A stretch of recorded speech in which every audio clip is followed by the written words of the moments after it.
Hampir semua sektor ekonomi kini kembali beroperasi secara berperingkat di bawah Perintah Kawalan Pergerakan Pemulihan PKPP. Pengarah Eksekutif Majlis Tertinggi Ekonomi, Profesor Tan Sri Dr. Nur Azlan Ghazali berkata, selain PKPP, langkah kerajaan melaksanakan Pelan Jana Semula Ekonomi Negara Penjana bakal merancakkan lagi aktiviti ekonomi. Selain membantu perniagaan bangkit semula, Penjana turut bermatlamat memastikan rakyat tidak kehilangan pekerjaan, terutama perusahaan kecil dan sederhana.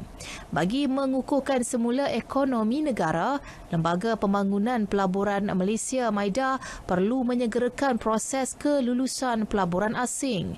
Ia akan membantu menambah hasil cukai dan membuka peluang pekerjaan baharu kepada rakyat.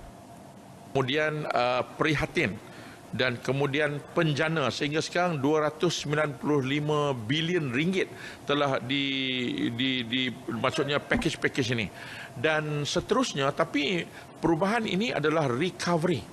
Sebab tu kalau kita lihat dalam dokumen ataupun ucapan yang membawa Perdana Menteri, dia menyebutkan 6R itu. Kita recovery, revitalize dan kemudian ada reforms. Dia sebenarnya krisis yang sedemikian dia bukan boleh diselesaikan hanya dengan merancakkan perbelanjaan.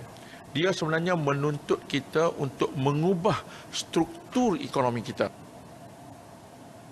Beliau turut yakin proses perubahan melibatkan ekonomi digital dan teknologi baharu akan turut diberi perhatian kerana ia mampu memastikan pertumbuhan berterusan ekonomi.